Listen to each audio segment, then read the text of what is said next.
Hello everyone, कैसे हैं आप सब। एक बार पुनः शिव कोचिंग क्लासेस पर स्वागत है। उम्मीद करता हूं आप सब अच्छे होंगे, मस्त होंगे, बेहतर होंगे, आपकी पढ़ाई बेहतर चल रही होगी। 11th क्लास के केमिस्ट्री में चैप्टर 4 चल रहा है, जिसमें एक छोटा सा टॉपिक कवर करेंगे उप सहसंयोजी बंध के बारे में और उप सहसंयोजी यौगिक के बारे में। वैसे बच्चों, जिन यौगिकों में उप सहसंयोजी बंध पाया जाएगा वो यौगिक आपका उप सहसंयोजी यौगिक होगा। इसके पहले आप लोगों ने सहसंयोजी यौगिक पढ़ा था बच्चों कि जब दो परमाणु बराबर मात्रा में इलेक्ट्रॉन का साझा करके बंध बनाते हैं तो आपका सहसंयोजी बंध बनता है और उससे जो यौगिक बनता है वो आपका सहसंयोजी यौगिक कहलाता है। यहां पर बात करेंगे बच्चों उप सहसंयोजी बंध। देखो, बंध तो बनेगा लेकिन यहां पर प्रतिनिधित्व दोनों का ना होकर किसी एक परमाणु का ज्यादा होगा, वहां पे उप सहसंयोजी बंध बनेगा। देखिएगा बच्चों, जैसे मैं बात करता हूं सल्फर डाइऑक्साइड SO2 की। अब देखिएगा, बहुत सिंपल है बच्चों। यहां पे सल्फर आपका केंद्रीय धातु परमाणु है और 2 ऑक्सीजन है बच्चों, 2 ऑक्सीजन है, समझिएगा। अब यदि मैं बात करूं कि ऑक्सीजन के पास टोटल कितने इलेक्ट्रॉन होते हैं, तो ऑक्सीजन के पास टोटल 6 इलेक्ट्रॉन होते हैं। तो ये मैंने 6 इलेक्ट्रॉन, हाँ, बाह्यतम कोश में 6 इलेक्ट्रॉन होते हैं। यहां पे ऑक्सीजन, इसके पास भी टोटल कितने इलेक्ट्रॉन बच्चों, 6 इलेक्ट्रॉन है। ठीक, सल्फर के पास कितने होते हैं, सल्फर के पास बच्चों, तो सल्फर के पास भी 6 ही होते हैं। जैसे 1 2 3 4 5 और 6। अब बात करते हैं बच्चों, जैसे यहां पर ये बंध बना दिए।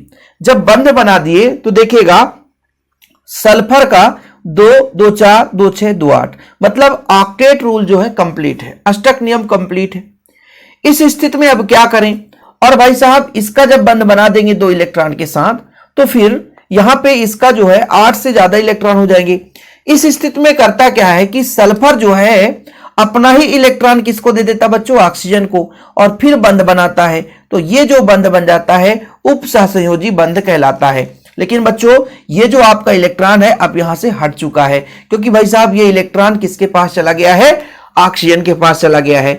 मतलब यौगिकों में इस प्रकार का बंध बने कि भाई साहब इस सल्फर ने ऑक्सीजन को कहा तू मेरे साथ बंध बना, भले ही मेरे से इलेक्ट्रॉन ले ले, मतलब अपना ही इलेक्ट्रॉन दे करके फिर बंध बनाए, तो वहां पर बच्चों कहलाता है उप सहसंयोजी बंध।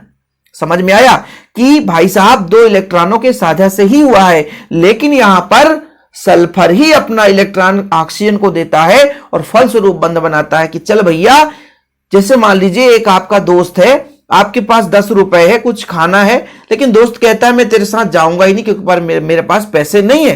तो बोलेगा कोई बात नहीं भाई यार, ले ले तू 5 रुपए मेरे से, 5-5 लगा करके वहां पे खा लेंगे, तो कोई नहीं जानेगा तेरे पास पैसे नहीं है, क्योंकि पहले से ही दे दिया 5 रुपए पैसे। अब दोनों दोस्त के पास हो गया तो बढ़िया, अब दोस्ती हो गई।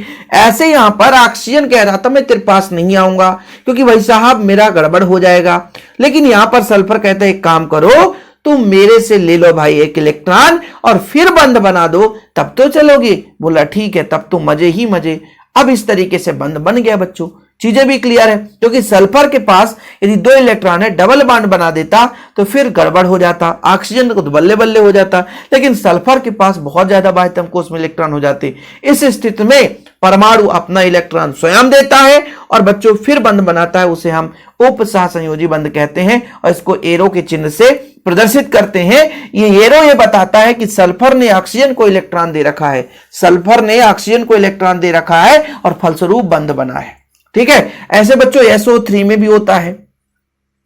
SO3 में देखिएगा, मैं यहां पे सल्फर केंद्रीय धातु परमाणु बनाता हूं, फिर ऑक्सीजन बच्चों, ये ऑक्सीजन है और ये ऑक्सीजन है। बस सिंपल तरीके समझिएगा, इस ऑक्सीजन के पास टोटल कितने इलेक्ट्रॉन है बच्चों, 6 इलेक्ट्रॉन है। ठीक है, इसमें भी कितने इलेक्ट्रॉन है, 6 इलेक्ट्रॉन है। चलो ठीक है सर, 6 इलेक्ट्रॉन है। इसका ऑक्सीजन के पास भी टोटल कितने इलेक्ट्रॉन है, 6 इलेक्ट्रॉन है। अब देखना बड़ा सिंपल है बच्चों, सल्फर के पास कितने हैं, इसके पास भी 6 हैं, तो 2 2 4 और 2 6। अब देखिएगा बच्चों, यहां पे 2 बंध बना लिए, इसका ऑक्टेट कंप्लीट और सल्फर का भी ऑक्टेट कंप्लीट।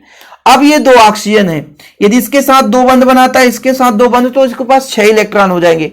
अब सल्फर क्या कहता है कि भैया तुम मुझसे ले लो भाई साहब इलेक्ट्रॉन और फिर बंध बनाओ। तो अब ये इसने 1 इलेक्ट्रॉन इसको दे दिया, फिर इसको भी कहता तू मेरे से ले ले और फिर बंध बना, तो ये भी 1 इलेक्ट्रॉन दे देता है। इस तरीके से बच्चों इनके पास बंध बन जाते हैं और इलेक्ट्रॉन का कोई लॉस नहीं होता है और इसमें हम दोबारा इसमें मेंशन इसलिए कर रहे हैं क्योंकि पहले से यदि हम बना देते तो फिर आप कंफ्यूज हो जाते। तो सल्फर ने यहां पर दोनों ऑक्सीजन को इलेक्ट्रॉन दिया, बोला भैया तुम मेरे से इलेक्ट्रॉन ले लो फिर बंध बना लो तो अच्छा रहेगा। तो यहां पर क्या करते हैं, परमाणु कहते हैं स्वतः इलेक्ट्रॉन ले लो लेकिन बंध तुम्हें बनाना पड़ेगा। इस स्थिति में जो बंध बनता है बच्चों उपसहसंयोजी बंध बनता है, और जिन यौगिकों में यह बंध पाया जाता है उसे हम उपसहसंयोजी यौगिक कहते हैं। तो उपसहसंयोजी बंध तो क्लियर हो गया होगा। यौगिकों के बंधित परमाणुओं में जब एक ही परमाणु दोनों इलेक्ट्रॉन प्रदान करता है तो इसके बंध का निर्माण को हम बच्चों उपसहसंयोजी बंध कहते हैं। जैसे यहां पर ये आपका बंध का डायरेक्शन ऐसा हो जाएगा। जब हम SO2 की बात करते हैं बच्चों तो H2SO4 में तो आपका एक इसको दे देता है और एक इसको दे देता है, ठीक है, ये चीज हो जाता है बच्चों, ठीक, ये है। आगे चलिए, उपसहसंयोजी यौगिक के गुण कभी कभार पूछा जाता है। उपसहसंयोजी यौगिक प्रायः जल में अंशतः तथा कार्बनिक विलायकों में पूर्णतः विलय होते हैं। इनके गलनांक तथा क्वथनांक सहसंयोजक यौगिक की तुलना में उच्च परंतु विद्युत संयोजक यौगिक से निम्न होते हैं। ये जल में विलय होने पर या पिघलाने पर आयनित नहीं होते। यह बंध भी सहसंयोजक बंध की तरह दैशिक होते हैं, अतः इन यौगिकों में भी त्रिविम समव्यपता पाई जाती है। सहसंयोजी यौगिकों से समानता के कारण इन्हें उपसहसंयोजी यौगिक कहा जाता है। इसका मतलब यह हुआ बच्चों कि जो आपका उपसहसंयोजी बंध है वो सहसंयोजी बंध की ही तरह है। क्यों? क्योंकि भाई साहब इसमें भी एक एक इलेक्ट्रॉन के साझे से ही बंध बनता है, लेकिन इसमें जो इलेक्ट्रॉन है केवल एक ही परमाणु के द्वारा साझा किया जाता है। बंध बनाते समय एक ही परमाणु दोनों इलेक्ट्रॉन का योगदान देते हैं। इस कारण से बच्चों यहां पे आपका उपसहसंयोजी यौगिक कहा गया है। 4 ही गुण है, 4 गुण यदि आप तैयार कर लेते हैं तो सफिशिएंट है, इससे ज्यादा आपको तैयार करना नहीं है क्योंकि एग्जाम में बच्चों 2 नंबर का क्वेश्चन पूछा जाता है उपसहसंयोजी यौगिक से। तो उम्मीद करता हूं चीजें क्लियर हो गई होगी और ये सारा नोट्स आपको अवेलेबल किया जाता है शिव कोचिंग क्लासेस के माध्यम से। जिन बच्चों ने अभी तक नोट्स नहीं लिया तो नोट्स जरूर ले लें। कॉन्टैक्ट नंबर है 9685299149। बच्चों मात्र 100 रुपए चार्ज लगता है, लेकिन प्रॉपर रूप से ऑल चैप्टर नोट्स दिए जाते हैं।